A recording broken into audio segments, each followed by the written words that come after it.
good job here, Janice. I'm glad you're thinking safety first and wearing the correct personal protective equipment as an example. Thanks, Mr. Bean. You know, you should be wearing the correct PPE as well while conducting your inspections at the workstations, too. Well, I'm only going to be around the work areas for a second or so I just figured... No, cut. That's not right. Remember, Jim, as a supervisor concerned with safety, you have to lead by example. See, you should come into the work area with all the PPE that the company requires the employees to wear. When the other employee sees you wearing the protective equipment, then the subject of safety will become non-negotiable. Yes, right, but I thought you said that the first-line employees should have total buy-in and ownership of the safety program. Well, they should, but remember, this can only be achieved with the full endorsement and support from the employee's first-line supervisor. Correct. Oh. So you, as a supervisor, must provide a work environment that not only talks safety, but really, lives safety, Jim. So that's why the supervisor should lead by example. Right. Now, as a supervisor on the job, you must expect and demand safety in every task that your employees are responsible for. See, you, Jim, are the liaison between employees and the company's management system, as well as all the government regulatory agencies and coworkers. So, let's try it again, people. All right, everybody out. Quiet on the set. Supervising safety, take 2. And action.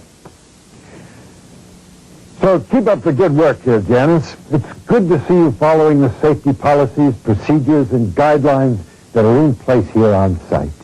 I know the company's commitment toward safety is serious. All the safety practices here in place reflect the expectations of the company to provide a safe working environment. Like requiring you to wear appropriate personal protective equipment and knowing how to use it. Right. Be sure not to slow down your production results, though, from all these safety concerns. No, cut. What now? You, as a supervisor, have the daunting task of balancing company objectives to achieve the production results from your employees while, not compromising safety. See, all of the hard work that produces results is always overshadowed by an accident. But results achieved without an accident sometimes go unnoticed. Yeah, and that's why it's up to you in the role of a supervisor to be certain that your employees are recognized for their safety achievements in, every phase of the job. Recognition should be rewarded during the planning stage of the job, while the job is being executed, and of course, after completing the job accident-free and in compliance with company and regulatory compliance. Well, what would be another way to communicate safety to employees? Jim, just simply talk safety. Talk safety? Make a habit of telling employees that you notice their safe work habits and when they're following proper procedures. Or tell employees that you appreciate when they point out a possible safety hazard and correct it. And encourage employees to ask questions. Oh, yes. I believe the quote from another safety film was, "The worst question is the one that did not get asked." Yeah, right. That's good, Jim. Now, let's try it again. Quiet on the set! Supervising safety, take 3. Oh, wait a minute. Yes, Jim. Well, what's my motivation as a supervisor concerned about safety? Motivate others for safety. Ask employees for their help. See, Jim, most people like to give help because it makes them feel good and know that they are needed. Right, Janice? Right. See, praise is a powerful tool to motivate for a safe behavior, and be sure your praise is sincere. Also, try to keep your praise separate from criticism. So, you're saying that most people are likely to remember the criticism and assume that the praise was thrown in to make the criticism sound more positive? Yes, exactly. And be sure to be specific when giving praise. For example, you might want to say, congratulations for a job well done. I've noticed everyone was properly trained prior to the startup of the job. Everyone followed the company procedures, and the correct personal protective equipment was used. Remember, though, to be able to say all of these observations as a supervisor, you must have a plan of your own to observe them. Well, what about criticism? Well, criticism also has its place. when an adjustment needs to be made, it is up to you as a supervisor to bring it to the attention of those in need. Oh, but before you place blame for a job not conducted properly, make sure the system is not causing the problem. Most people will work in a system that they understand, but sometimes awareness and training are all that's needed, and giving the employee the opportunity to share in solving the problem gives them ownership of the solution. So, safety has an inherent reward for everyone. Right. However, if the reward is not recognized or pointed out, safe behavior is taken for granted, which may allow unsafe behavior to be accepted and not challenged. So, make a game plan for everyone to share in the reward. Yes, now you have the idea. Let's go for another take. All right, quiet on the set. Supervising safety, take 4. Wait a minute, excuse me. Yes, Jim, what is it? How do I come up with a game plan for what I want to get accomplished? Jim, be a leader for safety. See, chances are most of your employees are looking to you as a supervisor to come up with what needs to get done, when will the change occur, and how their job needs to change with new opportunities. Sometimes the best safety programs are lost over a period of time because safety wasn't figured into the long-term plan. So what else? Well, get the employees involved. The key to improving any accident record is to improve on the performance of those having accidents. What guidelines can I keep in mind as a supervisor to improve the safety performance of employees? Set a goal to have no accidents.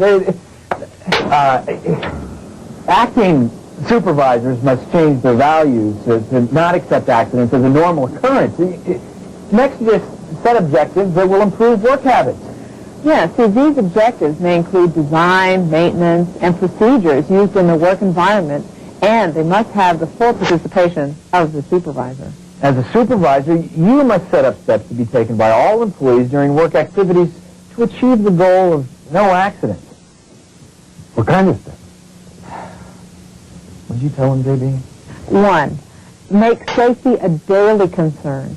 Talk safety to at least one member of your work group every day. 2, be consistent in the enforcement of all safety rules and be fair in applying discipline. 3, be alert to any unsafe practices and unsafe conditions. The attitude of the employees will reflect accordingly to your action or indifference to known safety hazards. 4, get all of your employees involved in the safety program. Their participation is key to the success of the safety program. Expect them to participate in safety meetings, inspections, and other safety activities. 5, hold everyone under your supervision accountable for their safety performance, as well as their co-workers, just as you would hold them accountable for production rates, cost effectiveness, and other traditional performance measures. Place safety performance on top of that list. And finally, step 6, insist on prompt reporting of all accidents and near misses. So this will place importance on areas needing development and point out your safety priority as supervisor and management. So all of these steps are necessary in justifying a supervisory safety program? Just look at the results. Results? Tell him, JB. Okay. See, 1, no accidents means no injury, illness, or property damage. By working toward this goal, many value-added aspects can be achieved for the entire organization. Number 2, insurance costs can be reduced through less premiums for workers' compensation, casualty, and business interruption. The amount of dollars associated with producing a revenue should be correlated to the cost savings realized by premium reduction. 3, employee morale is related to the level of safety in their jobs, which relates to the level of productivity. Safety is an employee benefit, and not all companies have the same level. Number 4, training an employee to be safe in their work habits allows an employee to be more efficient and productive. And 5, a committed supervisor towards safety will be a committed supervisor to a good management system overall. And finally, number 6, regulatory compliance will be easier to accomplish with a safety-committed management of employees. Thank you. Now, can we please shoot another take? Oh, absolutely. Good. All right. Oh, but before we begin, Let me just rethink what I've retained about the supervisor's role in safety. Of course. Okay, Go ahead. So, my role as the first-line supervisor has a greater impact on the day-to-day activities of my employees than anyone else. I must believe in the safety program and demonstrate my belief through leading by example. Day-to-day decisions of balancing work objectives with working safely is a burden that a supervisor must accept to ensure a proper balance. Now, motivation is a powerful tool to use in the safety program. As a supervisor, you're constantly striving to influence the behavior and work habits of your employees. Praise should be given when a safety behavior is observed, and criticism for positive change is sometimes needed. Let's see, be a leader in safety. Most employees are looking to the supervisor for the answers. Make the employees part of a game plan, and they'll feel a sense of accomplishment, which will lead to a continuation of success. Set a goal for no accidents and set specific objectives to accomplish this goal. And know what you want to accomplish as a supervisor and measure your success. This may be through improvement of an accident record, reduction of insurance premiums, improved employee morale, or having a sense of accomplishment and pride for providing a safe workplace for employees. Yes, that's very nice. Is there anything else you'd like to reflect on? No, I think that'll about do it. All right. Let's put one in the can. Makeup! Supervising safety, take 5. And action. Well, Janice, it looks like you're doing a fine job of promoting safety on the job. Can I get my close-up now? Oh, God! What are you doing? We're burning paint here. We've shown a variety of workplaces and situations this month. We'd like to remind you that each workplace is different. Be sure to wear the personal protective equipment that's right for your job. For more information about Safety Watch, give us a call at 800-440-0377. From all of us here at Safety Watch, work smart, stay safe, and thank you for watching.